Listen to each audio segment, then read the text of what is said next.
आज एक new topic start हो रहा है, इलेक्ट्रिसिटी। करंट इलेक्ट्रिसिटी कहो, इलेक्ट्रिसिटी कहो, ये 10th क्लास और 12th क्लास के लिए सबसे इंपॉर्टेंट टॉपिक है। मेनली 10th वाले इसको ध्यान से पढ़ें एक एक चीज़।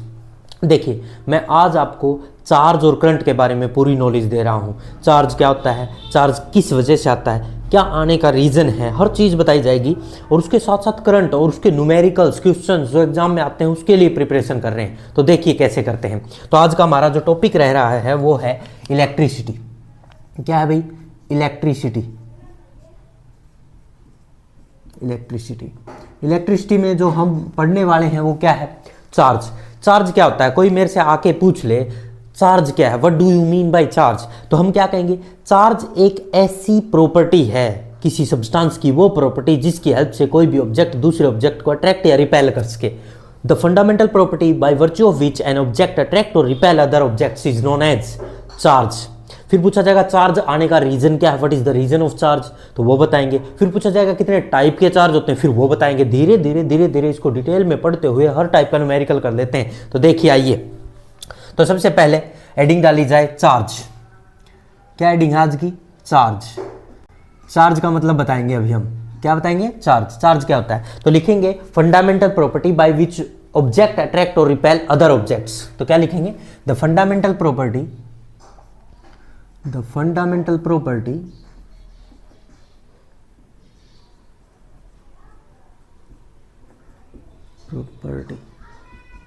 by which object attract or repel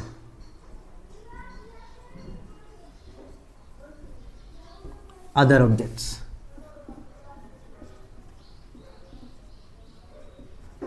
ठीक है सर, ये पता चल गया एक ऐसा गुण जिससे कोई अट्रैक्ट या रिपेल करते हैं उसको चार्ज कहते हैं सर। तो ये बताओ what is the reason of charge, charge आने का कारण क्या है। तो क्वेश्चन उठा, क्या क्वेश्चन है भाई? What is the reason, what is the reason of charge. अभी बताते हैं चार्ज आने का रीजन।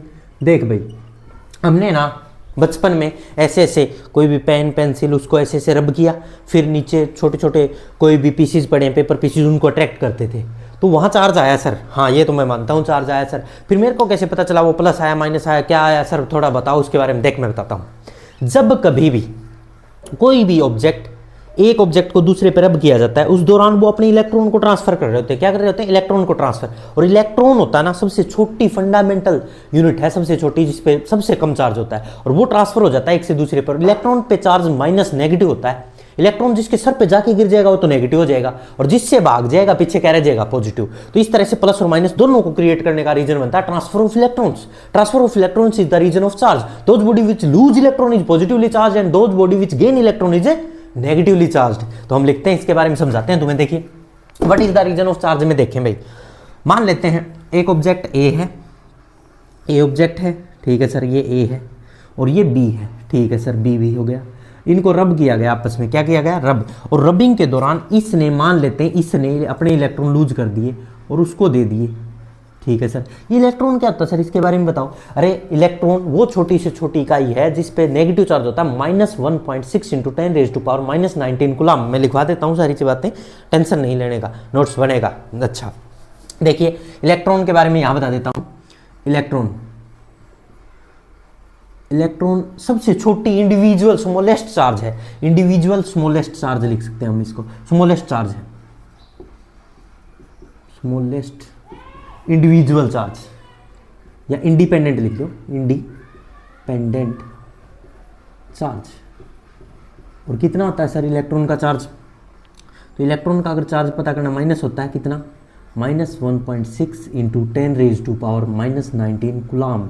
कूलम क्या है सर? ये सी, ये यूनिट होती है। जैसे मास को मापने के लिए केजी किलोग्राम है, दूरी को मापने के लिए मीटर है, वैसे ही इसको मापने के लिए क्या बनाएगी? कूलम। कूलम नाम के साइंटिस्ट ने इसका नाम यूनिट को डिस्कवर किया, इसलिए अपने नाम पे कूलम नाम दिया। ठीक है, ठीक है सर, ये समझ में आ गया। यहाँ से इलेक्ट्रॉन ट्रांसफर हो गए सर। इलेक्ट्रॉन नेगेटिव होता है आपने बताया, अब इसके ऊपर नेगेटिव गिर गया तो ये तो नेगेटिव चार्ज हो जाएगी सर, ये तो नेगेटिव चार्ज हो जाएगी। और इससे इलेक्ट्रॉन नेगेटिव चीज भाग गई तो पीछे क्या रह गया? पॉजिटिव। ये नेगेटिव हो गई है, पॉजिटिव, ये तो पता लग गया सर। कितना नेगेटिव पॉजिटिव उस पर भी डिस्कशन करेंगे। बट ये तो पता चल गया ना, what is the reason of charge. Reason of charge is the transfer of electrons. तो आंसर क्या लिखेंगे भाई इसका, इस क्वेश्चन का जो आंसर आने वाला है वो क्या है, ट्रांसफर ऑफ इलेक्ट्रॉन। क्या है, transfer of electrons. Electron short में से लिख दे, electrons is the reason of charge, of charge. ठीक है सर, रीजन ऑफ चार्ज पता चल गया। अब ये कैसे पता चला पॉजिटिव नेगेटिव, देखो जिसने इलेक्ट्रॉन गेन किया वो नेगेटिव और जिसने इलेक्ट्रॉन लूज कर दिया, खो दिया, वो पॉजिटिव। तो लिखेंगे, यहां लिख देता हूं, those object which gain electron is negatively charged and those which lose electron positively charged। हाँ सर, ये समझ में आ गया कौन पॉजिटिव कौन नेगेटिव। जो लूज करेगा वो पॉजिटिव क्योंकि उसने माइनस खो दिया, और गेन किया मतलब माइनस को गेन किया वो नेगेटिव सर। और transfer of electron is the reason of charge. What is the reason of charge भी पता लग गया सर। अब सर एक नया क्वेश्चन उठता है सर, और भी चार्ज होते हैं क्या, type of charge. What is the number of type of charges, कितने टाइप के चार्ज हैं सर। तो एडिंग डाल दी जाए टाइप ऑफ चार्जेस, एडिंग डाल दी जाए type of charge, types of charge. Charge के दो टाइप हैं भाई, एक पॉजिटिव और एक नेगेटिव। सर है आपने बताया ये पॉजिटिव नेगेटिव इलेक्ट्रॉन ट्रांसफर हुए, कोई मेरे से ये पूछ ले, एक एटम है मेरे पास, एक एटम है, मान लिया हाथ में नहीं आता एटम, एटम है, उस पे कितना चार्ज होता है। कोई भी दुनिया का एटम, एटम बोल दिया तो वो इलेक्ट्रिकली न्यूट्रल है। और न्यूट्रल का मतलब ये ना समझे कि उस पर चार्ज ना इलेक्ट्रॉन ना ही प्रोटॉन, वो जीरो है, इलेक्ट्रॉन प्रोटॉन है ही नहीं, ऐसा नहीं समझना न्यूट्रल का मतलब। तो न्यूट्रल का मतलब क्या समझूं सर, न्यूट्रल का मतलब ये समझ, जितना इलेक्ट्रॉन उतना ही प्रोटॉन, जितना इलेक्ट्रॉन उतना ही प्रोटॉन, और दोनों प्लस माइनस इक्वल होने की वजह से न्यूट्रल नजर आ रहा है सर। आज के बाद एटम ऑफ चार्ज पूछा जाए तो देख देख देख देख, यहाँ लिख ले स्टार लगा के, atom of charge, atom charge of atom, उल्टा बोल रहा है, charge of atom is equal to sir neutral लिख दूं, यस न्यूट्रल। न्यूट्रल क्यों सर, न्यूट्रल का मतलब क्या होता है, देख न्यूट्रल का मतलब समझ ले पहले। न्यूट्रल कैसे, कोई भी एटम है उसमें एक न्यूक्लियस होता है और न्यूक्लियस पे पॉजिटिव चार्ज होता है सर, और उसके चारों तरफ क्या घूम रहे होते हैं, इलेक्ट्रॉन घूम रहे होते हैं सर। मैंने सुना है ऐसा 8th 9th से पढ़ता आ रहा हूँ। एटम में एक न्यूक्लियस होता है, न्यूक्लियस पे पॉजिटिव चार्ज होता है, चारों तरफ इलेक्ट्रॉन घूम रहे होते हैं। हाँ मैंने पढ़ा है सर ये चीज़ें, ऐसे इलेक्ट्रॉन्स घूमते रहते हैं सर। हाँ इलेक्ट्रॉन घूमते रहते हैं, ठीक है भाई, इलेक्ट्रॉन घूम रहे तो इलेक्ट्रॉन पे नेगेटिव चार्ज, हाँ सर इलेक्ट्रॉन पे नेगेटिव चार्ज होता है, और जो न्यूक्लियस होता है उस पर पॉजिटिव, और जितने इलेक्ट्रॉन है उतने ही प्रोटॉन है, प्रोटॉन प्लस, और जितना माइनस दोनों कैंसिल होकर नेट न्यूट्रल नजर आता है सर मेरे को, चार्ज ऑफ एटम न्यूट्रल। ठीक है, तो फिर ये जो बाहर इलेक्ट्रॉन घूम रहे यही लूज गेन होते हैं। हाँ यही गेन होते हैं, लूज होते हैं सर। अगर मान लो माइनस भाग गया, इलेक्ट्रॉन भाग गया, तो पीछे प्रोटॉन और इलेक्ट्रॉन बराबर थे। मान लो मैं एक एग्जाम्पल से समझाऊं सर, एग्जाम्पल से समझाता हूं। मैंने लिया सोडियम Na, सोडियम, और इसका एटॉमिक नंबर 11 है। बोले हाँ 11 एटॉमिक नंबर है भाई। इसमें से सर मान लो इसने एक इलेक्ट्रॉन लूज कर दिया, 1 इलेक्ट्रॉन लूज कर दिया। पहले इसके पास इलेक्ट्रॉन प्रोटॉन लिखो, इलेक्ट्रॉन भी 11 थे और प्रोटॉन भी 11 थे। जितना एटॉमिक नंबर होता है उतने न्यूट्रल पे, जितना एटॉमिक नंबर होता है उतने इलेक्ट्रॉन प्रोटॉन होते हैं। ठीक है सर, 11 थे। एक इलेक्ट्रॉन लूज कर दिया तो इलेक्ट्रॉन तो रह गए सर 10 और प्रोटॉन हो गए वही 11। तो अब यहाँ तो नेट कैंसिल हो गए, 0 बैठ रहा था इनका, और यहाँ पे ये प्लस के हैं और ये माइनस इलेक्ट्रॉन, ये माइनस के हैं और ये प्लस के हैं। तो अब बताओ प्लस के 11 और माइनस के 10, तो प्लस का 1 बच गया ना।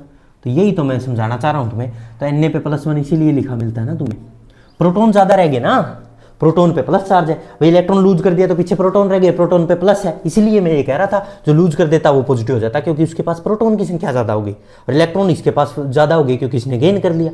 जैसे मैं एग्जाम्पल से समझाऊँ तुम्हें, जैसे क्लोरीन है, क्लोरीन का एटॉमिक नंबर 17 है, तो इसमें अगर इलेक्ट्रॉन प्रोटॉन काउंट करोगे तो कितने हैं 17। इलेक्ट्रॉन काउंट करो तो भी 17, प्रोटॉन काउंट करोगे तो भी 17।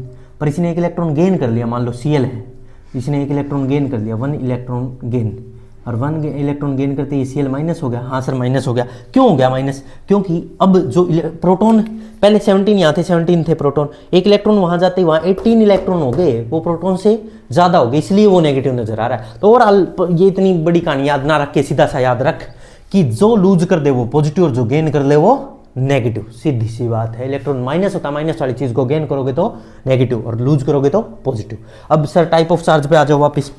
हाँ, टाइप ऑफ चार्ज 2 टाइप के, एक पॉजिटिव चार्ज और दूसरा negative charge. Sir negative charge sir ये आए कैसे वो मैंने पता कर लिया सर, ट्रांसफर ऑफ इलेक्ट्रॉन से आए। पॉजिटिव को ऐसे लिखते हैं प्लस और इसको ऐसे लिखते हैं माइनस। ठीक है सर, यहाँ तक तो मेरे को नॉलेज होगी, प्लस माइनस और ये। अब आगे बात करो सर, चार्ज की एसआई यूनिट क्या है, चार्ज की प्रॉपर्टीज क्या है, ऐसे सारी बातें बताओ मेरे को तो छोटी छोटी। अब प्लस माइनस पता लग गया सर। हाँ, अब एक इसकी जो प्रॉपर्टी है, प्लस प्लस चार्ज एक दूसरे को, प्लस और माइनस एक दूसरे को क्या करते हैं, हमेशा अट्रैक्ट करते हैं सर। प्लस माइनस एक दूसरे को क्या करते हैं, अट्रैक्ट। ठीक है, अट्रैक्ट करेंगे। अगर माइनस माइनस और प्लस प्लस आ जाएं तो ये सर रिपेल करेंगे एक दूसरे को, ये क्या करेंगे, रिपेल। ठीक है, attract, plus minus opposite charge होंगे तो अट्रैक्ट और सेम चार्ज होंगे तो रिपेल। प्लस माइनस 2 तरह का होता है सर, ट्रांसफर ऑफ इलेक्ट्रॉन इसका रीजन होता है। ये एक ऐसी प्रॉपर्टी है जिसे अट्रैक्ट या रिपेल किया जाए। इलेक्ट्रॉन पे चार्ज इतना होता है सर, ये मैंने याद कर लिया, -1.6 × 10⁻⁻⁹ कूलम्ब। ठीक है सर, एटम होता है वो इलेक्ट्रिकली न्यूट्रल होता है। क्यों? क्योंकि नंबर ऑफ इलेक्ट्रॉन और प्रोटॉन इक्वल होते हैं। Neutral because number of electron and proton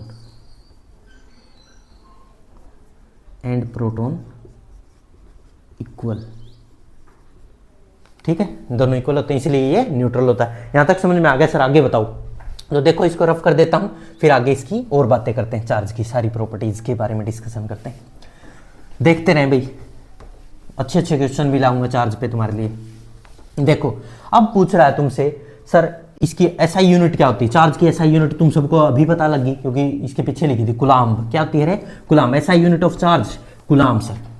coulomb को किससे डिनोट करते हैं? सी से डिनोट करते हैं। किससे डिनोट करते हैं? सी से। किसने डिस्कवर किया था? कूलम्ब्स ने किया था, इसीलिए इसका नाम पड़ा कूलम्ब। तो देखिए भाई अब बात आ रही है SI unit of charge. SI unit of charge क्या है? जल्दी बोलो। कूलम्ब्स। क्या है? कूलम्ब्स। कूलम्ब्स और सी से इसको डिनोट करते हैं। ठीक है सर। और स्मॉलेस्ट इंडिपेंडेंट चार्ज क्या है? स्मॉलेस्ट, अभी बताया था मैंने, इंडिपेंडेंट चार्ज क्या है? 1 इलेक्ट्रॉन के बराबर है सर। इलेक्ट्रॉन के बराबर सर, इलेक्ट्रॉन। और इलेक्ट्रॉन का जो चार्ज होता है वो कितना होता है? -1.6 × 10⁻⁻⁹ कूलम्ब। ये याद रह जाएगा सभी को। ठीक है सर। प्रॉपर्टी क्या है? देखो चार्ज होता है ना, ये सबसे इंपॉर्टेंट है, तुम्हारे पेपर में आएगा ही आएगा, फिक्स है।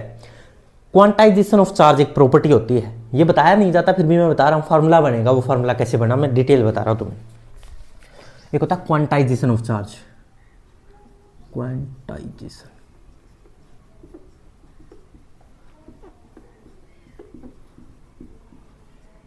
ये सब याद ना रहे कोई बड़ी बात नहीं, पर ये जो बात बता रहा हूं वो याद रहनी चाहिए भाई, उसी से क्वेश्चन होंगे तुम्हारे। देखो जो चार्ज होता है ना, बोले रब कर दो 2 चीजों के इलेक्ट्रॉन ट्रांसफर हो जाएंगे। कोई ये कहता है क्या आधा पूर्णा हाफ डेड डाई? आधा पूर्णा हाफ डेड डाई कहा गया? कभी नहीं। कभी भी कहेंगे तो कहेंगे 1 इलेक्ट्रॉन गया, 2 गए, 3 गए, लाख गए, करोड़ गए, अरब गए, खरब गए, पूरा नंबर बोला जाता है। कभी भी आधा पूर्णा हाफ डेड डाई नहीं बोला जाता। इसका मतलब सर, इसका मतलब ये है जो ट्रांसफर ऑफ इलेक्ट्रॉन होता है वो इंटीजर नंबर में होता है। 1 2 3 4 5 इन्फिनिटी तक कुछ भी नंबर हो सकता है, पर वो कभी भी फ्रैक्शन में नहीं हो सकता। ठीक है सर। तो ये क्या कह रहा है क्वांटाइजेशन का principle? According to the principle of quantization, charge is always integer multiple of electron. Always integer multiple, it can never be in fraction. तो देखिए लिखते हैं कैसे, मैं समझाता हूं, पहले तुम्हें समझाने की कोशिश करते हैं पहले, फिर लिखेंगे आराम से। मान लो ये ए ऑब्जेक्ट है, अभी समझाया भी था और समझाता हूँ। ये बी ऑब्जेक्ट है, ठीक है सर। इनको रब किया गया और रब करने से इलेक्ट्रॉन ट्रांसफर हो गए। क्या ट्रांसफर हो गए? इलेक्ट्रॉन्स ट्रांसफर हुए। तो इलेक्ट्रॉन जो ट्रांसफर होते हैं ना, वो 1 होगा, 2 होगा, 3 होगा। सर मान ले 1 इलेक्ट्रॉन हुआ तो 1 का माइनस और 1 का प्लस, सही है सर। 2 होते तो सर 2 इलेक्ट्रॉन के बराबर माइनस और 2 इलेक्ट्रॉन के बराबर प्लस, ठीक है सर। 3 होते तो 3 के बराबर, और n होते तो सर n इलेक्ट्रॉन के बराबर प्लस और n इलेक्ट्रॉन के बराबर माइनस और n के बराबर ही प्लस। तो सर ये कह दूं जो चार्ज आ रहा प्लस माइनस तो आएगा, जो गेन करेगा वो माइनस और जो लूज करेगा प्लस, ये तो पहले ही पता है। पर वो जो चार्ज आएगा ना वो या तो प्लस आएगा या माइनस, लूज गेन पे डिपेंड करता है। तो लूज करेगा तो प्लस और गेन करे तो माइनस। वो NE के बराबर आएगा। NE मतलब नंबर ऑफ इलेक्ट्रॉन कितने ट्रांसफर हुए इनटू में इलेक्ट्रॉन का। 1 इलेक्ट्रॉन का चार्ज हमें पता था, छोटा से छोटा इतना ही जा सकता है, 2 गुना इसका, 3 गुना, 4 गुना इससे होगा, ठीक है सर। तो फार्मूला बन गया Q equal to plus minus NE। N क्या है यहाँ पे? देखो अब इनके बारे में बताओ। Q क्या है यहाँ? चार्ज। N क्या है? Integer number. इसका मतलब 1 2 3 4 इन्फिनिटी तक कुछ भी हो सकता है, ठीक है सर। E क्या है? Charge of electron, of electron. और ये कितना होता है? माइनस का 1.6 इंटू 10⁻⁻19 कूलम, ठीक है सर। ये फार्मूले में ये 3 चीज़ें। अब ये क्या कहता है? According to principle of quantization, charge is always integer multiple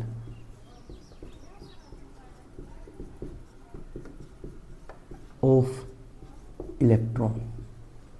electron का integer multiple, it can never be in fraction. ये कभी भी टुकड़ों में, पॉइंटों में नहीं हो सकता, फ्रैक्शंस में नहीं हो सकता, ठीक है सर। ये बात भी मेरे समझ में आ गई भाई। वो पूरा 1 इलेक्ट्रॉन जाएगा, 2 जाएगा, 3 जाएगा, लाख जाएगा, करोड़ जाएगा, कभी आधा पूना हाफ डेढ़ ढाई नहीं जाएगा। ये मेरी बात है, समझ में आ गई सर। तो इस फार्मूला जो बनाया आपने Q equal to plus minus NE, इसका कोई रोल है? यस है। अब मैं तुमसे क्वेश्चन पूछ के देखता हूं भाई, 1 कूलम चार्ज के लिए कितने इलेक्ट्रॉन ट्रांसफर हो? 1 कूलम प्लस या 1 कूलम माइनस चार्ज आए तो कितने इलेक्ट्रॉन भगाने पड़ेंगे मेरे को? भाई इलेक्ट्रॉन ट्रांसफर होंगे तभी चार्ज आएगा, ये बात पता लगी। तो कितने इलेक्ट्रॉन ट्रांसफर करूं कि 1 कूलम चार्ज दिखाऊं मैं किसी ऑब्जेक्ट पे? तो देखो यही क्वेश्चन पहला, और ये एग्जाम में हर साल आता भाई, हर साल, पता नहीं क्यों इतना फेवरेट है। कोई भी board, HBSC, CBSE, RBC, ICSE सभी में आ रहा है, और NCERT में भी पहला ही क्वेश्चन ये है। तो देखिए मैं फर्स्ट क्वेश्चन लिखने जा रहा हूं। How many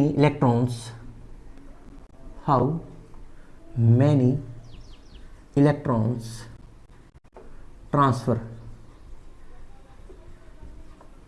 to show 1 coulomb charge? 1 coulomb C लिखते हैं सिर्फ, 1 coulomb चार्ज। चलिए भाई इस क्वेश्चन को कर रहे हैं। तो देखो भाई सर, फार्मूला ये रहा Q equal to plus minus NE।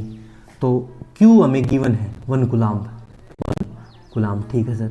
और इलेक्ट्रॉन का चार्ज हमें याद है सर, माइनस का 1.6 इंटू 10⁻⁻19 कूलम, ठीक है सर। और हमसे N पूछा है भाई कितने नंबर ऑफ इलेक्ट्रॉन गए। तो फार्मूला मेरे पास Q equal to, plus minus लिखूंगा ही नहीं, यहाँ भी माइनस नहीं लिख रहा। क्यों? क्योंकि जो लूज करा होगा, ट्रांसफर करें तो लूज करें तो प्लस का ही आएगा, और गेन करेगा तो माइनस आएगा। ये प्लस माइनस लिखने की इस फार्मूले में कभी जरूरत ही नहीं पड़ेगी। क्यों? क्योंकि हमें एक बात दिमाग में बैठ गई भाई, माइनस जैसी चीज है इलेक्ट्रॉन, अगर इलेक्ट्रॉन भाग गया तो प्लस और इलेक्ट्रॉन किसी पे आ गया तो माइनस, तो प्लस माइनस बार बार दिक्कत ही नहीं है। तो सीधा लिखो NE। तो यहाँ से मेरे को N निकालना है सर। तो N ये E डिवाइड में आ जाएगा Q बाई E, ठीक है सर। अब Q की वैल्यू भी है, E की भी वैल्यू, दोनों रख देता हूँ, सोल्व कर देता हूँ, आंसर आ जाएगा। हाँ बिल्कुल आ जाएगा। देख Q की वैल्यू कितनी? 1 कूलम, ठीक है सर। अपॉन में इलेक्ट्रॉन की 1.6 इंटू 10⁻⁻19 कूलम। कूलम से कूलम गया, नंबर की कोई यूनिट होती भी नहीं है, ठीक है। 1/1.6 इंटू 10⁻⁻19 ये आ गया सर आंसर। अभी ये सोल्व हो गया? नहीं, ये सोल्व नहीं हुआ। इसको सोल्व करना सिखाता हूँ तुम्हें। देखो इसको कैसे सोल्व करते हैं। इस 19 को ऊपर ले जाओगे ना, पहले तो ये पॉइंट हटाओ, पॉइंट का वहाँ 10 चला जाएगा ऊपर, कितना हो जाएगा? 10, ठीक है सर। ये पॉइंट हट गया, और ये 10⁻⁻19 नीचे माइनस है तो ऊपर जाके क्या हो जाएगा? 10⁻⁻⁻ +19 हो जाएगा। क्या हो जाएगा, नीचे माइनस है तो ऊपर जाके प्लस, और नीचे बचेगा 16। सर ये पॉइंट आपने हटा दिया, ठीक है। अब एक काम करो रे, इसको आसान करना है, तो इसमें से एक 10 उठा लो, ये 100 हो जाएगा और वो 18 रह जाएगी। पावर कितनी रह जाएगी, 18। आसान कर देते हैं कैलकुलेशन तुम्हारे लिए। ये तो सर 100 हो गया और ये 10 रेज टू पावर 18 हो गया, अपॉन में 16, और ये 16 पे पूरा पूरा कट हो गया sir. 6.25 into 10 raise to power 18। इतने इलेक्ट्रॉन भगाने से पड़ेंगे सर 1 कूलम चार्ज के लिए, इतनी ज़्यादा, बहुत ही बड़ा नंबर है सर ये तो, बहुत बड़ा बोल के देख लो, 10 की पावर 18 जीरो है, इतनी बड़ी एक संख्या, इतने नंबर ऑफ इलेक्ट्रॉन भगाओगे तब जाके कहीं। ये फ्रैक्शन में नहीं है रे, ये पॉइंटों में नहीं है, ये कैंसिल कर लो, 16 जीरो रह जाएंगे। 625 गुणा में 10 की पावर है कितनी रह जाएगी, 16। तो ये कर सकते हो, ये पॉइंटों में नहीं है, ये दिखाने का तरीका है, एनसीईआरटी भी ऐसे दिखाती है, हम भी ऐसे दिखा देते हैं। 6.25 into 10 raise to power 18 electron जब ट्रांसफर करोगे तब जाके 1 कूलम चार्ज ही पैदा होगा। बहुत बढ़िया, ये याद भी रहना चाहिए ये आंसर, 1 कूलम के लिए कितने इलेक्ट्रॉन ट्रांसफर करने पड़ेंगे। ठीक है भाई, आगे बढ़ते हैं और क्वेश्चन करके देखते हैं, और करवाओ सर क्वेश्चन। तो देख नेक्स्ट क्वेश्चन है तुम्हारे लिए, आसान आसान क्वेश्चन करवा रहा हूँ, फिर बढ़िया क्वेश्चन भी आएंगे, देखते रहिए, अच्छे अच्छे क्वेश्चन भी आ रहे हैं बस। तो नेक्स्ट क्वेश्चन है, जैसे कोई भी वैल्यू दे देता हूँ, 4.8 into 10 raise to power 18, 10 raise to power 18 कूलम, इतना चार्ज है, ठीक है, माइनस का है बट फाइंड, इतना तुम्हें चार्ज दिया गया, कूलम, कूलम लिखा तो यूनिट समझ लेना, इतना coulomb charge on object, on object, find number of electron, कितने नंबर ऑफ इलेक्ट्रॉन ट्रांसफर किए, find number of electron transfer.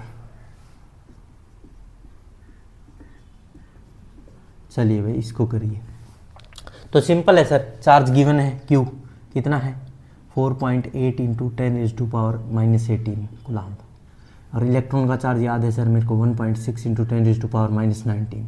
Sir आप तो यहाँ माइनस क्यों नहीं लगा रहे, क्योंकि वहाँ जो क्वेश्चन सोल्व कर रहे हैं उसमें प्लस तब आता है जब लूज कर देगा और गेन करेगा, तो माइनस मेरे को पहले ही पता है इस बात का, इसलिए नहीं लगा रहा। ठीक है सर, तो Q इक्वल टू NE, हमें n निकालना है, तो Q ये E डिवाइड में आ जाएगा sir, Q by E, Q की वैल्यू भी पता है, E की भी, दोनों डिवाइड कर देते हैं, 4.8 into 10 raise to power -18 upon 1.6 into 10 raise to power -19 sir, ये पॉइंट से पॉइंट गया, ये 3 पे कट हो गया सर, और ये 18 जीरोज कट होगी, एक 10 बचा नीचे माइनस का, ऊपर जाके प्लस हो जाएगा सर 30, तो एक नंबर आया 30 इलेक्ट्रॉन ट्रांसफर करोगे जब जाके इतना छोटा सा चार्ज जनरेट कर पाओगे किसी भी ऑब्जेक्ट पे। अरे समझ में आ रहा है, तो इस टाइप के क्वेश्चन तुमसे होने ही होने चाहिए जरूर। नेक्स्ट और भी कराओ सर क्वेश्चन, अच्छे हैं क्वेश्चन, तो चलो और करो। देखो भाई, एक ऑब्जेक्ट है, उसने 3 इलेक्ट्रॉन लूज कर दिए, कितने इलेक्ट्रॉन लूज कर दिए, 3 इलेक्ट्रॉन लूज कर दिए, तो बताओ उस पर कितना चार्ज आएगा, ये क्वेश्चन है। तो करते हैं क्वेश्चन। नेक्स्ट क्वेश्चन आ रहा है, object loses 3 electron, an object loses 3 electrons, what is charge on object, चलिए भाई ये करके दिखाइए जल्दी से, क्या चार्ज है।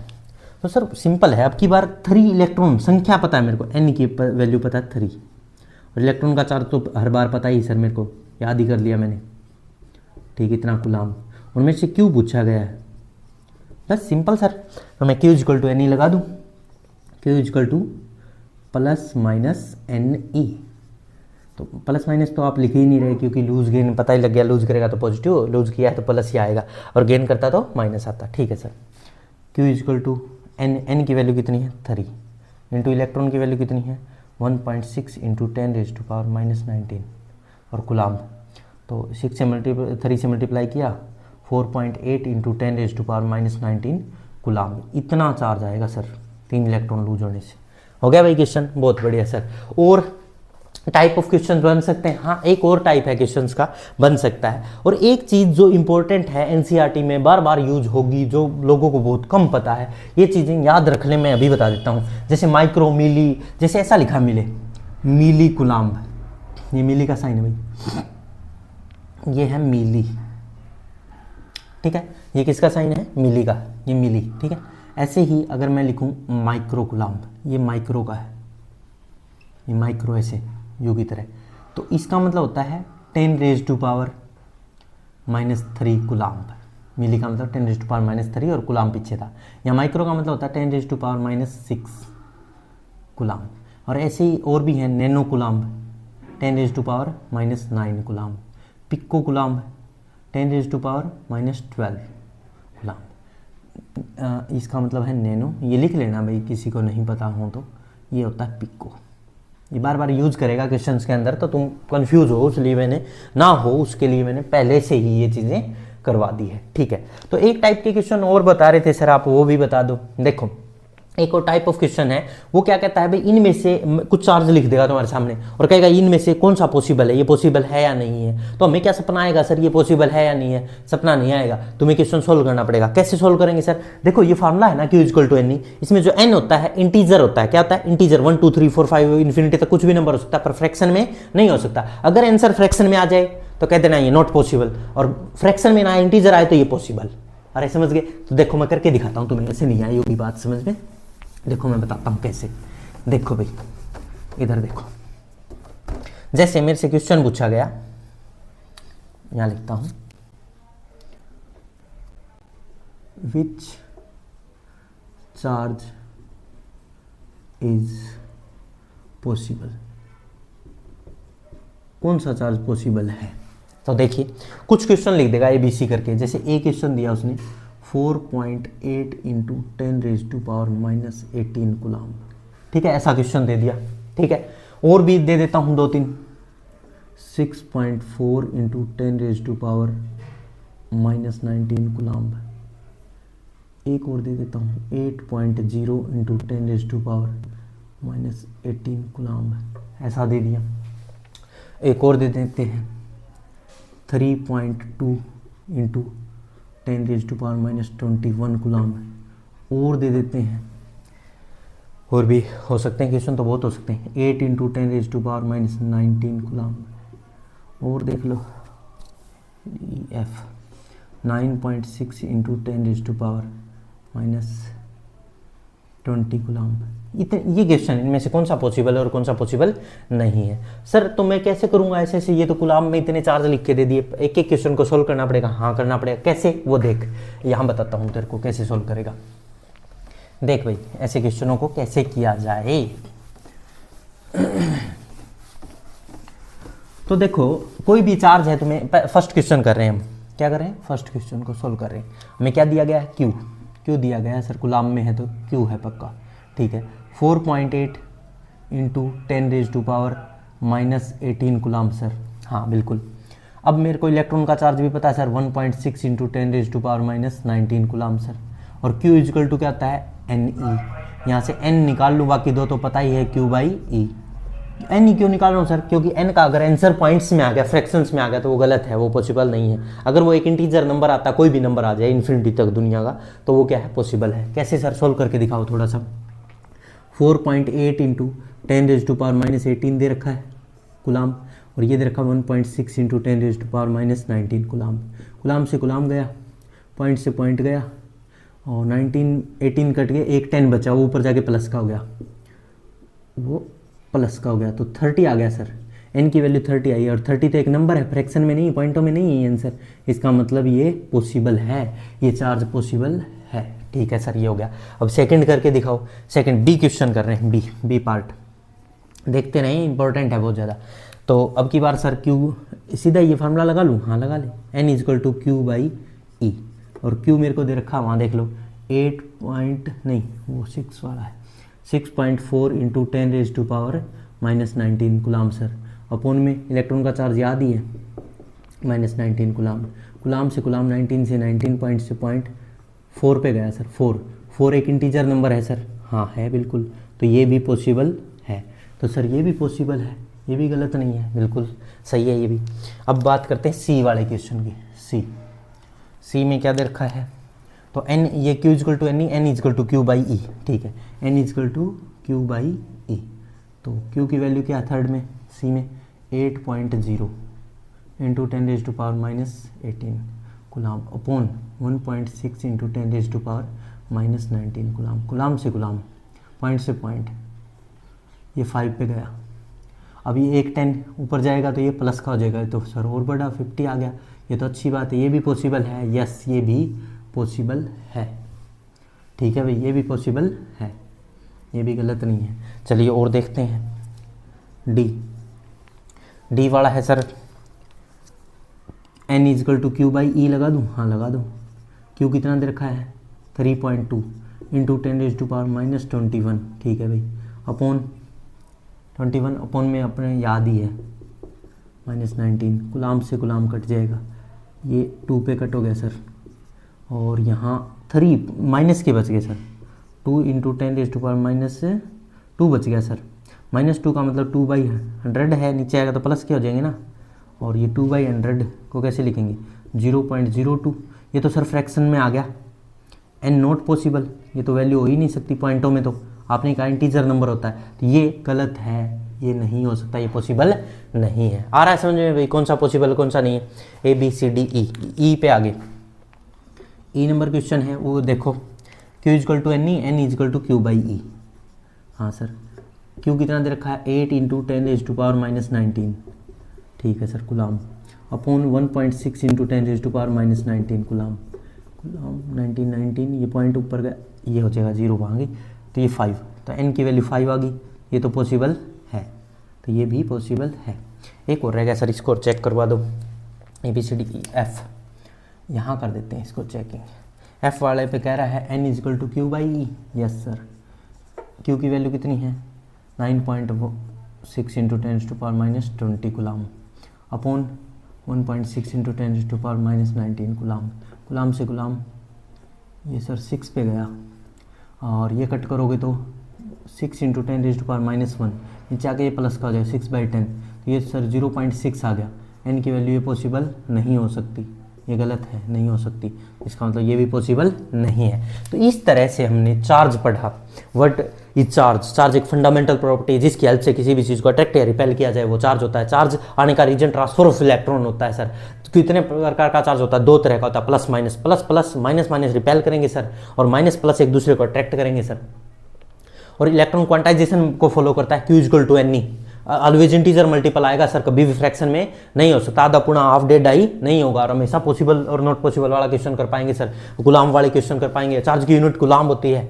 एक इलेक्ट्रॉन का चार्ज मैंने याद कर लिया, माइनस का 1.6 इंटू 10⁻⁻19 गुलाम। तो इस तरह से हमने चार्ज टॉपिक को कंप्लीट किया।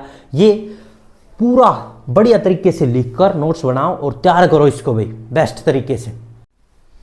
चलिए, तो अब आपने लिख लिया चार्ज के बारे में। इससे आगे अब हम करंट के बारे में डिस्कस करेंगे। इसको कर देते हैं रफ, और करंट के बारे में आगे पढ़ना स्टार्ट। तो देखिए, करंट क्या होता है? फ्लो ऑफ चार्ज को ही क्या कहा जाता है? करंट कहा जाता है। Flow of charge is known as current. तो फ्लो ऑफ चार्ज कैसे सर समझाता हूँ, देखो जल्दी से। ये रफ कर दूँ, अभी लिखता हूँ। तो देखिए, हमारी जो आज की ये हेडिंग है नई, वो क्या है? करंट। करंट सर, करंट होता क्या है? फ्लो ऑफ चार्ज को ही करंट कहते हैं भाई। Flow of charge, flow of charge sir, flow of charge ठीक है, चार्ज का चलना ही करंट बनाता है। ये सही डेफिनेशन है। फ्लो ऑफ चार्ज पर यूनिट टाइम, टाइम के साथ, per unit time is known as current. तो देखना भाई सर, चार्ज जैसे वायर है, वायर में क्या फ्लो होंगे? इलेक्ट्रॉन होंगे। इलेक्ट्रॉन भी तो एक चार्ज ही है, माइनस का चार्ज है। प्लस भी चल सकता है सर। देखो, अल्फा पार्टिकल बीम्स होते हैं वो तो चलते हैं, पर ऐसे प्लस वायर में कभी भी नहीं चल सकता। वायर में इलेक्ट्रॉन नहीं चलेगा। चलिए, तो बताइए थोड़ा सा। तो हमने लिख दिया पर यूनिट चार्ज। तो चार्ज पर यूनिट है टाइम। तो इलेक्ट्रिक करंट है वो क्या बन गया? I is equal to Q/T। हाँ सर, Q/T हो गया। ठीक है, अब इसको मापेंगे कैसे? देखते जाओ भाई। अभी ये चार्ज है, चार्ज की यूनिट आज पढ़ चुके हो तुम, कूलम्ब। ठीक है सर। टाइम को किस में मापते हैं? सेकंड में मापते हैं सर। और करंट को एम्पियर में मापेंगे, किस में? एम्पियर। किस में मापा जाएगा? एम्पियर में। यहाँ से अगर चार्ज का फॉर्मूला बनाया जाए तो वो क्या बनेगा? Q equal to I into T, Q I T. ठीक है सर, ये बन गया Q equal to I T. ठीक है, अब अगर बात करें SI unit of charge, SI unit of charge क्या लिखेंगे? चार्ज की तो क्या थी? चार्ज की पूछ रहा हूं मैं, करंट की नहीं पूछ रहा। कूलम्ब किससे डिनोट करते हैं? C से। और SI यूनिट ऑफ करंट की पूछ ले तो करंट, अब करंट टॉपिक चल पड़ा, एम्पियर। ठीक है, A से डिनोट करते हैं एम्पियर को। ठीक है सर, अब मेजर कैसे होता है? करंट को मेजर करने वाले डिवाइस का नाम measuring device.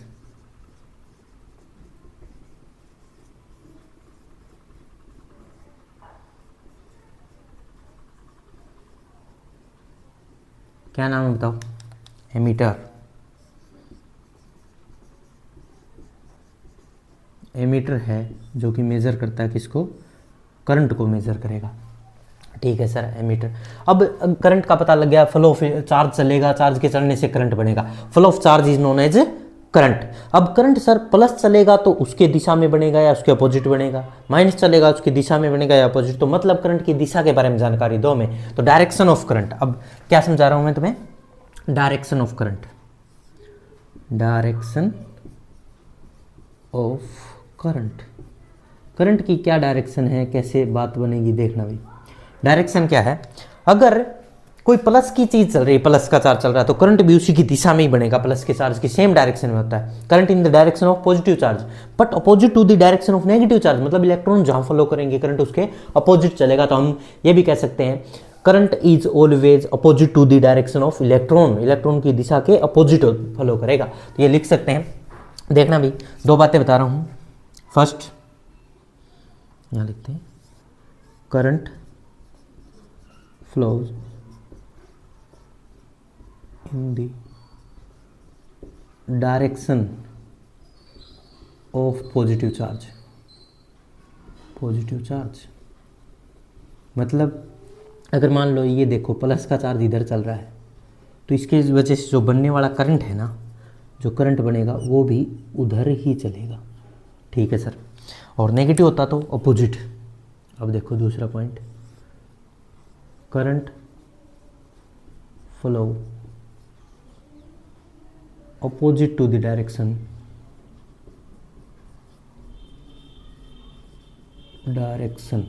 of negative charge। Negative charge मतलब इलेक्ट्रॉन की बात हो रही है यहाँ। तो क्या होगा देखना, अब मान लो इलेक्ट्रॉन है, नेगेटिव होता है इलेक्ट्रॉन, और वो इधर चल रहा है, उसकी वजह से बनने वाला करंट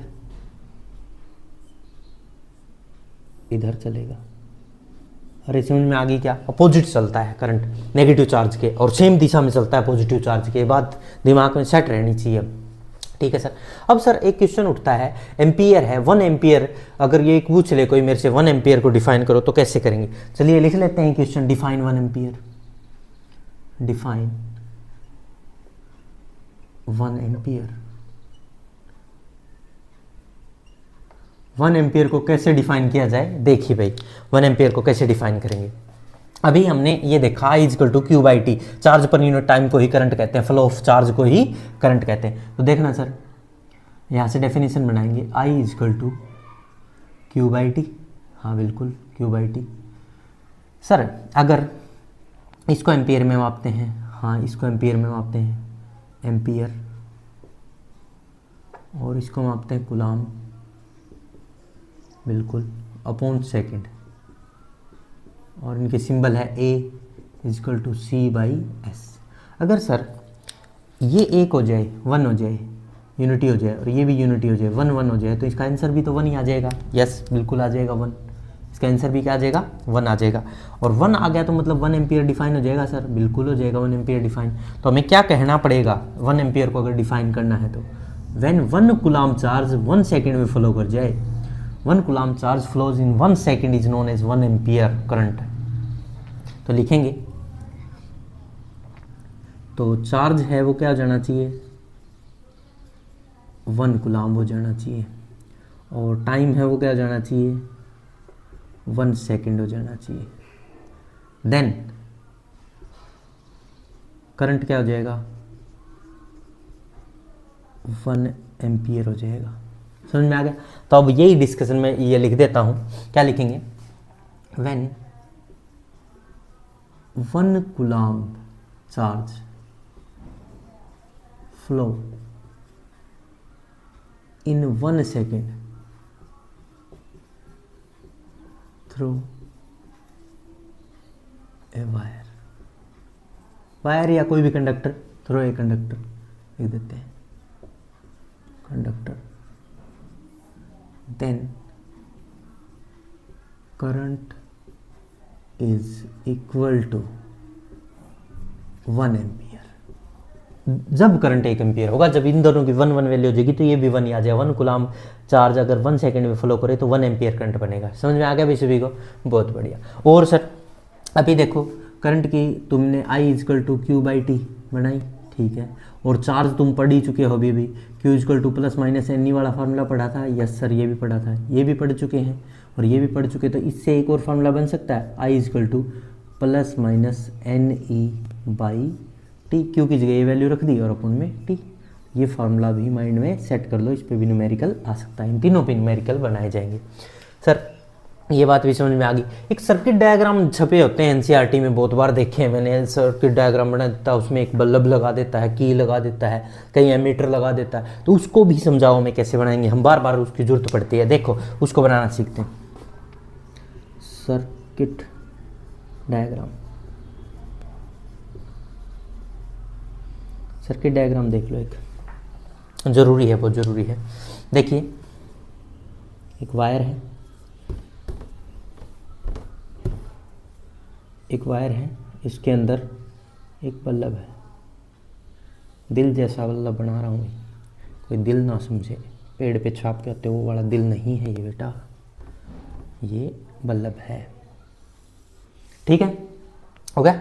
यहाँ से करंट जा रहा है, ऐसे दिखा देना।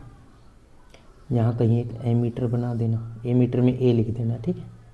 यहाँ कोई बैटरी, बैटरी मतलब कॉम्बिनेशन ऑफ सेल होती है भाई, कॉम्बिनेशन ऑफ सेल, छोटी छोटी सेल को जोड़ के एक बैटरी बनती है, ठीक है। और जो बड़ी डंडी दिखाई गई उसको प्लस और छोटी को माइनस, और यहाँ कहीं प्लग की लगा दो, ठीक है। ये बन गया सर्किट डायग्राम, ठीक है। अब इसमें ये लिख देंगे जो भी चीज़ें हैं वो क्या है। ये तो इलेक्ट्रिक बल्ब है, ये क्या है, इलेक्ट्रिक बल्ब। ये क्या है, यहाँ वाली रे सेल लिख दो या बैटरी लिख दो, एक दिखाए तो सेल और ज़्यादा हो तो बैटरी, कॉम्बिनेशन ऑफ सेल। ये क्या, प्लग की, प्लग की, ठीक है सर। ये क्या है, एमीटर, एमीटर क्या मेजर करेगा, करंट मेजर करेगा, ठीक है सर। तो ये सर्किट डायग्राम हो गया। अब मैं इसको रफ कराऊं, जल्दी से लिखें, फिर कुछ न्यूमेरिकल्स करते हैं। जितने हमने फार्मूले पढ़े, 3 ही फार्मूले पढ़े हैं अभी तक हमने, 1 I is equal to Q by t, q equal to N e, और I is equal to plus minus n e by t. इन्हीं पे न्यूमेरिकल कर लेते हैं, और ये डायरेक्शन का खेल भी समझ में आ गया होगा। जल्दी से इसको नोट करो, फिर रफ करके लिखते हैं। लिख लिया होगा, अब इसको रफ कर कर कुछ न्यूमेरिकल्स हो जाएं करंट पे। करंट के कुछ न्यूमेरिकल देखिए भाई, हमारा जो करंट टॉपिक है इसमें फर्स्ट न्यूमेरिकल आ रहा है आपके सामने। क्या है फर्स्ट न्यूमेरिकल, देखिए फर्स्ट न्यूमेरिकल है, calculate current if 20 coulomb charge flow in 5 seconds. NCERT के क्वेश्चन ले रहा हूँ कुछ, और फिर उसके बाद कुछ सीबीएसई, एचबीएसई, आरबीएसई, आईसीएसई में आए हुए कुछ क्वेश्चन भी उठाएंगे साथ साथ, तो देखते रहिए। फर्स्ट क्वेश्चन आ रहा है, calculate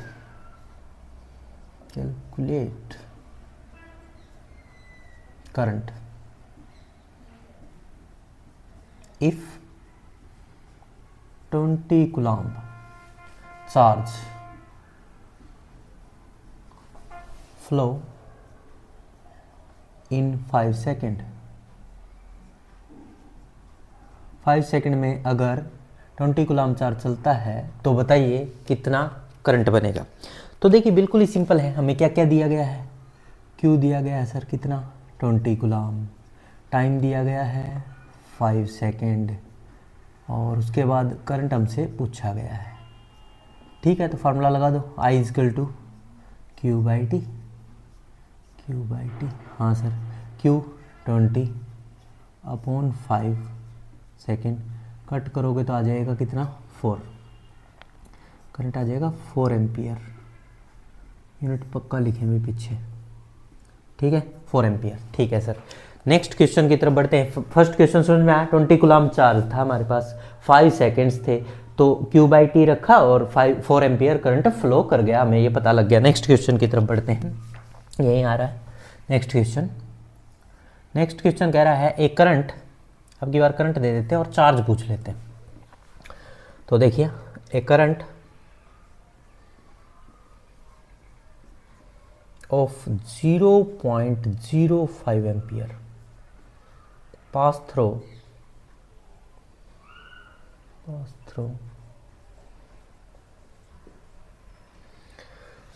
N electric circuit,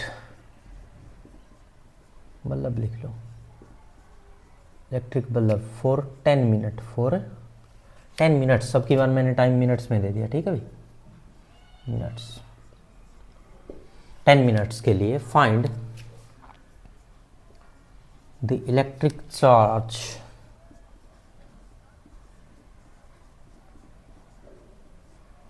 charge pass through circuit, through bulb लिख दो। चलिए क्वेश्चन कीजिए, बल्ब में से या सर्किट में से कितना करंट चार्ज पास कर गया। तो फर्स्ट ऑफ ऑल देखेंगे करंट कितना गिवन है, 0.05 एम्पियर, ठीक है सर। उसके बाद टाइम कितना गिवन है, 10 मिनट, इसको सेकंड्स में बदल लो, 600 सेकेंड, और हमें निकालना क्या है, Q, ठीक है। तो देखिए हमारा जो formula I is equal to Q by t था, यहाँ से Q का फार्मूला हो जाएगा I इंटू टी। Q क्या हो जाएगा, I इंटू टी। तो I हमारे पास और T दोनों हैं, रख दीजिए। Q is equal to I 0.05 ampere into में T 600, ये कट 30 कूलम, 30 कूलम ये चार्ज फ्लो होगा। तो इस तरह से हमने 2 क्वेश्चन कर लिए हैं, समझ में आ रहे हैं ना सभी को। नेक्स्ट क्वेश्चन लिखो, calculate current if, calculate current if, calculate current if 200 coulomb flow in 0.04 second, या कुछ भी दे देते हैं। If 20 coulomb charge flow in 0.4 minutes दिया, देखना मैंने मिनट्स। चलिए ये करिए भाई, 20 कूलम चार्ज 0.4 मिनट्स में फ्लो कर जाए तो बताइए कि कितना करंट होगा। तो वही क्या क्या गिवन है, क्यू गिवन है सर, कितना गिवन है क्यू, कितना गिवन है भाई 20 coulomb, time 0.4 minute sir, minute है तो सेकंड में कन्वर्ट करो, 0.4 इंटू 60, 24 सेकेंड आ गया सर, ठीक है 24 सेकेंड। अब हमें निकालना है करंट, तो I is equal to Q by t, Q कितना है 20 अपॉन में 24, 4 पे कट कर दो इसको, 5/6, तो I इजकल टू 5/6, ये हो गया 0.83 एम्पियर के करीब करीब, ये आंसर आ गया भाई 0.83 एम्पियर। ठीक है, समझ में आया क्वेश्चन। नेक्स्ट क्वेश्चन की तरफ बढ़ते हैं। नेक्स्ट क्वेश्चन थोड़ा जहरीला करा रहा हूँ, अच्छा क्वेश्चन करवा देता हूँ। देखिए तो वो भी आने लायक क्वेश्चन है, ये आ सकते हैं सारे ही, मैं जो भी बता रहा हूँ एनसीईआरटी के या किसी एग्ज़ाम में आए हुए ही हैं तुम्हारे, वहीं से उठाए मैंने, ठीक है, एग्ज़ाम से एनसीईआरटी से उठाए हैं। नेक्स्ट क्वेश्चन देखिए, ये अच्छा क्वेश्चन है। फाइंड करंट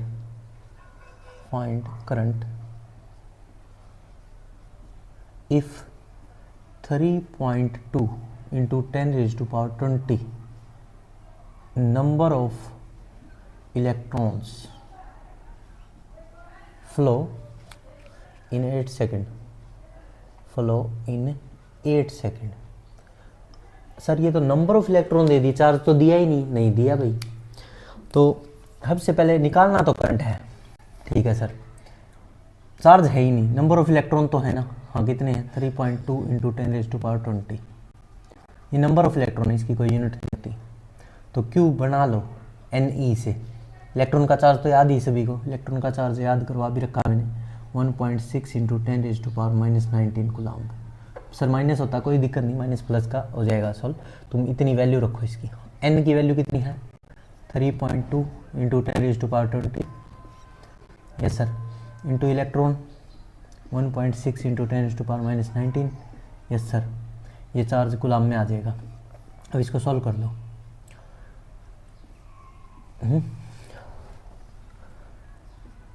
3.2 into 10 into 1.6, ये 10 ही बच गया, ठीक है सर, एक बस ये इतना कूलम्ब चार्ज आ गया। अब इसी को यूज़ कर लेते हैं, I = Q/T, Q आ गया और टाइम वहाँ 8 सेकेंड है। Q की वैल्यू कितनी बोलो 3.2 into 10 into 1.6 अपॉन टाइम कितना है 8 सेकेंड। ये 10 नीचे ले जाओ, ये भी 10 नीचे ले आओ, ये 2 पे कट कर दो, ये 10 कम्प्लीटली कट, ये आ गया 64/10 बचा है। आंसर आ गया करंट का 6.4 एम्पियर, 6.4 एम्पियर। अरे समझ में आ गया? या और भी आसान तरीके से करना चाहते तो देखो सीधा ही फार्मूला मैंने बताया, I = Q/T, यस सर, तो Q = NE/T। अब तुम्हारे पास सब कुछ था यहाँ इस फार्मूले में रखने के लिए, N था, E की वैल्यू याद है और T भी था, वही किया तो मैंने भी वही है, QNE पहले मल्टीप्लाई करके रख लिया, बस यहाँ सीधा भी रख सकते थे तो भी आंसर वही आएगा, कोई गड़बड़ होने वाली नहीं। जैसे मैं बता भी देता हूँ, तुम्हें करके दिखा देता हूँ, यहीं पे इसी फार्मूले में रख देते हैं। N की वैल्यू कितनी थी 3.2 into 10 raised to power 20, electron की value 1.6 into 10 raised to power -19, और अपॉन में टाइम की वैल्यू बोलो कितनी 8, तो यहीं से कट हो जाता, एक 10 बचा, वो पॉइंट से कट हो गया,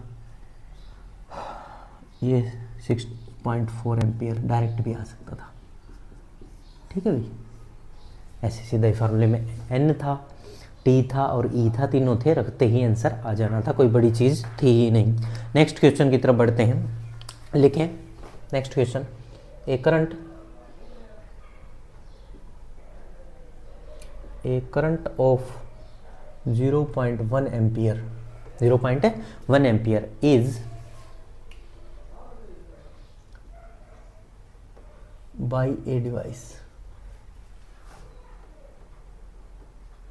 by a device for 2 hours, मैंने घंटे में दे दिया टाइम, अब यार इसको मिनट और मिनट से सेकंड बनाना ही बनाना पड़ेगा रे। Find the amount of charge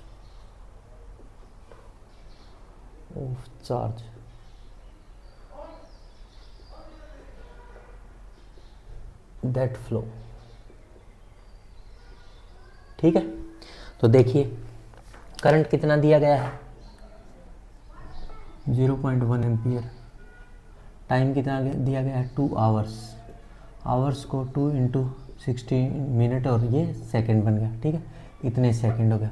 और चार्ज निकालना है, फार्मूला क्या I = Q/T, Q = IT हो जाएगा, I × T, I की वैल्यू और 0.1 इंटू टाइम ये रहा 2 into 60 into 60, ठीक है सर, 0.10 ये कट गया 72 कूलम्ब, ठीक है भाई। हाँ ठीक है, बिल्कुल इतने 720 गुलाम्स आएगा। ठीक है, तो ये क्वेश्चन भी यहीं पे कंप्लीट। अब और अच्छे क्वेश्चन देख लेते हैं एक दो, जो सीबीएसई एग्जाम में या एचपीएससी में या आरबीएससी में इनमें आए हुए हैं। मैं सीबीएसई वाले उठा लेता हूँ कुछ क्वेश्चन। देखिए, तो यहाँ तक आया अभी सभी को समझ में? यहाँ तक सही चल रहा है, सारा समझ में आ रहा है एक एक बात सभी को? बहुत बढ़िया। तो अब आगे नोट करते रहें साथ साथ और चलते रहें, आगे से आगे बढ़ते रहें। अच्छे अच्छे क्वेश्चन लाऊंगा बिल्कुल ही, जो फार्मूले पढ़ाए उन्हीं से रिलेटेड है, कुछ अलग नहीं है भाई, जो मैंने समझाया उसी से रिलेटेड है। तो लिखे the filament of an electric lamp, यह आया हुआ एग्जाम में, the filament of an electric lamp, filament of an electric lamp draws a current of 0.5 ampere, 0.5 ampere which light for 2 hours, जो कि लाइट दे रहा है हमें कितने घंटे के लिए? 2 घंटे के लिए, 2 आवर्स के लिए। Calculate the charge flows through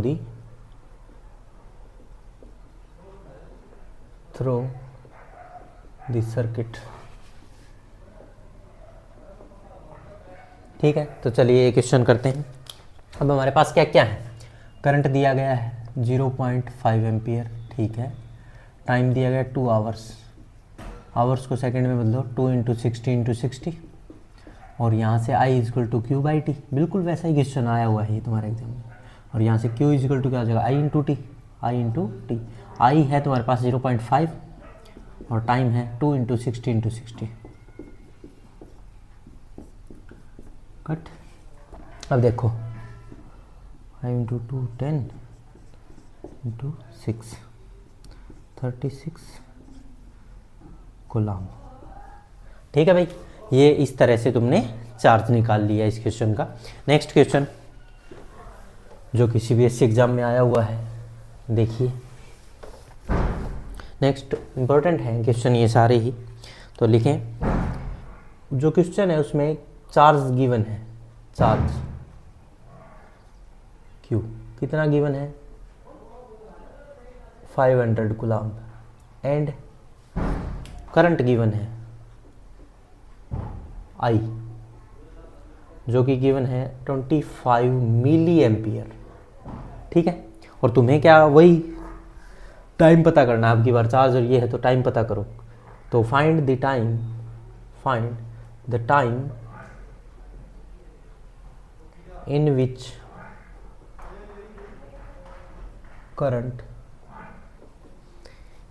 current source will be discharged completely। ठीक है, तो देखिए भाई, कुछ भी नहीं है, बिल्कुल सिंपल है। क्यों गिवन है कितना?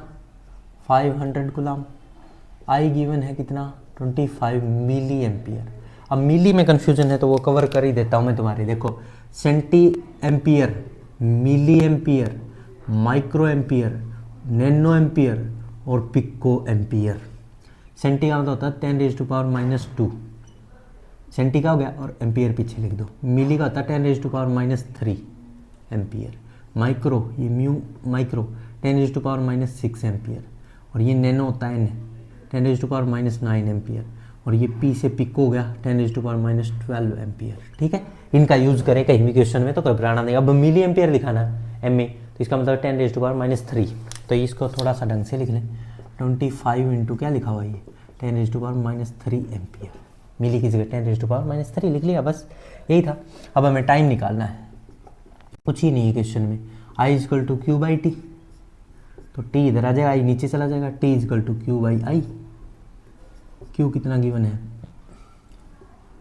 500 अपॉन करंट कितना? 25 × 10⁻³ कट करो 2 पे। ठीक है भाई, और ये ऊपर जाके प्लस का हो जाएगा 20 इंटू 10⁻3, ठीक हो गया 20,000 सेकेंड। अगर मिनट में बनाना तो डिवाइड में 60 कर लेना, आवर्स में बनाना तो डिवाइड में 60 इंटू 60 कर लेना, पर आंसर इसी में पूछा गया था वहाँ, ठीक है। तो इस तरह से ये कंप्लीट होता है क्वेश्चन। समझ में आया भाई सभी को? बहुत अच्छे। तो इस तरह के क्वेश्चन एग्जाम में आने के फुल चांसेस है, इनको लिखें। एक जहरीला क्वेश्चन करवा देता हूँ, इसके बाद इन दोनों को नोट करें, ये बातें जरूर नोट करें। इसके बाद एक जहरीला क्वेश्चन जो एग्जाम में तो शायद ना आए पर तुम्हारे कॉन्सेप्ट को कवर करके देगा, बहुत ही अच्छे। जल्दी से इसको लिखे पहले, ये लिख लिया हुआ, इसको रफ कर देते हैं और एक जहरीला क्वेश्चन तुम्हें करवा देते हैं, ठीक है। बहुत ही अच्छा क्वेश्चन है, उसको लिखना जरूर, बहुत अच्छा है, आ सकता है ऐसा एग्जाम में, ओलंपियाड में वगैरह वगैरह में जरूर आते हैं ऐसे क्वेश्चन। एग्जाम में तो जो मैंने करवा ही दिए जिस टाइप के आ सकते थे। तो देखिए भाई, जो क्वेश्चन है बहुत इंपॉर्टेंट है। देखिए बहुत सारे कॉन्सेप्ट कवर कर देगा तुम्हारे। 2 इंटू 10⁻20 इलेक्ट्रॉन्स, ठीक है, इतने इलेक्ट्रॉन क्रॉस थ्रो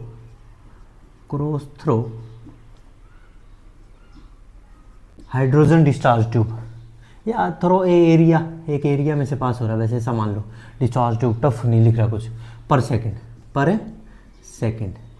इतने जा रहे हैं, इतने इलेक्ट्रॉन एक एरिया में से पास हो रहे हैं हर सेकंड में, ठीक है। And 3 into 10⁻20 protons, proton positive charge है, इलेक्ट्रॉन नेगेटिव, और इक्वली होता है बिल्कुल। 3 इंटू 10⁻20 है ना यहाँ, हाँ अभी 20 कर देते हैं प्रोटॉन, ठीक है सर। प्रोटॉन चल रहे हैं और इतने इलेक्ट्रॉन चल रहे हैं, पास थ्रू ने एरिया पर सेकंड, ये जरूर लिख लेना, नहीं तो दिक्कत हो जाएगी। इलेक्ट्रॉन एंड प्रोटॉन पर सेकंड, ठीक है, पर सेकंड इतने ही प्रोटॉन जा रहे हैं। क्रॉस थ्रू एक एरिया को क्रॉस कर रहे हैं, ठीक है। और हाइड्रोजन डिस्चार्ज ट्यूब ऐसा लिख सकते हो, कोई इतना टफ नहीं बना रहा मैं। Find current pass through the area, that area, इस एरिया में से कितना करंट पास हो गया। तो देखिए मान लेते हैं एक ट्यूब है या कुछ भी मान लो यार, कोई बड़ी सी बात नहीं है, डायग्राम बनाने की जरूरत भी नहीं, मैं तो वैसे ही समझाने के लिए बना रहा हूँ, ठीक है। ये एरिया मान लेते हैं, ठीक है जी। इसमें कितने इलेक्ट्रॉन जा रहे हैं, 2 इंटू 10⁻20 या 10 ही दे देते, चलो 20 लिख दिया। तो 20 इलेक्ट्रॉन्स चल रहे हैं इधर, मान लिया इधर, ठीक है, डायग्राम गिवन है ये। और 3 इंटू 10⁻20 प्रोटॉन पे प्लस चार्ज होता है इलेक्ट्रॉन के बराबर ही, ये इधर चल रहे हैं, ठीक है, ये इधर चल रहे हैं और ये इधर अपोजिट दिशा में चल रहे हैं। ये मैंने दिया है तुम्हें लिख के, ये मैंने बना के दिया, ये लिखा हुआ था मान लो, ठीक है सर। अब इलेक्ट्रॉन जिस दिशा में चलता है करंट उसके अपोजिट चलता है, ये बात तुम्हें पता। तो इसका करंट कहाँ बनेगा, इलेक्ट्रॉन की वजह से जो IE करंट ऑफ इलेक्ट्रॉन इधर बनेगा, और प्रोटॉन इधर ही चल रहा है प्लस का, तो इसका भी तो प्लस की दिशा में ही बनता है करंट। E प्लस लिख देता हूँ, उसको E माइनस लिख देता हूँ, इलेक्ट्रॉन को, प्रोटॉन को E प्लस लिख दिया, बस बात एक ही होती है, चार्ज सेम होता है इलेक्ट्रॉन प्रोटॉन पे, बस प्लस माइनस का फर्क है, ठीक है सर। तो इलेक्ट्रॉन के अपोजिट चलता है, ये मैंने पढ़ा, और प्रोटॉन की दिशा में चलेगा, प्लस की दिशा में, तो ये दोनों तो एक साथ चलने लगे सर, तो करंट तो सेम दिशा में जुड़ जाएगा। तो नेट करंट जो आने वाला ना वो ऐड होके आएगा, नेट करंट है वो क्या आएगा, I = IE minus plus IE plus, मतलब प्रोटॉन, ठीक है। अब सर I करंट का पता तो नहीं, कैसे निकालूं, फार्मूला लगा दे, Q इलेक्ट्रॉन का charge upon time plus Q proton का चार्ज अपॉन टाइम, सही है सर। ये तो छोटे से पाँव में ऐसे लिखे E प्लस E माइनस है चार्ज, ठीक है सर। तो चार्ज भी तो नहीं गिवन सर, कैसे निकालूं, चार्ज नहीं गिवन, तो नंबर ऑफ इलेक्ट्रॉन और प्रोटॉन नंबर तो गिवन है ना, और Q = Ne हमें पता है, हाँ बिल्कुल। तो Q की जगह Ne लिख दे, Ne इलेक्ट्रॉन वाला और upon time plus Ne proton वाला अपॉन टाइम, ठीक है सर, ठीक है। अब N तो गिवन है दोनों के, नंबर ऑफ इलेक्ट्रॉन कितने गिवन है, ये रहे 2 इंटू 10⁻20 सर। और इलेक्ट्रॉन का चार्ज हमें याद ही है 1.6 इंटू 10⁻⁻19 अपॉन में टाइम पर सेकंड तो 1 सेकंड प्लस अब इसकी बारी n number of proton sir वो रहे 3 इंटू 10⁻20 इंटू में 1.6 इंटू 10⁻⁻19 अपॉन में टाइम पर सेकंड ही है सर। कट करो 20 19 तो कट हो गया, एक 10 बचा तो वो 10 ये 0 कहा गया इसकी, ये हो गया 32 प्लस यहाँ भी एक 10 बचा वो इसके पॉइंट को खा गया 48। इनको जोड़ दो, इनको जोड़ोगे तो कितना हो गया, ये हो गया 70 और 80 हो गया 80 कूलम्ब करंट आ गया। इस तरह का क्वेश्चन ओलंपियाड में आने के बहुत ज़्यादा चांसेस हैं, इंपॉर्टेंट है। ICSE बोर्ड में भी ऐसे क्वेश्चन आते हैं, तो इस तरह के क्वेश्चन भी माइंड में सेट कर लो। इलेक्ट्रॉन की दिशा के अपोजिट करंट चलता है और प्रोटॉन की दिशा में ही चलता है, प्लस की दिशा में और माइनस के अपोजिट, और दोनों ऐड हो गई इस वजह से। ठीक है, तो इस तरह के क्वेश्चन भी अगर एग्जाम में आए तो थोड़ा डालना भाई। ठीक है, ऑल द वेरी बेस्ट।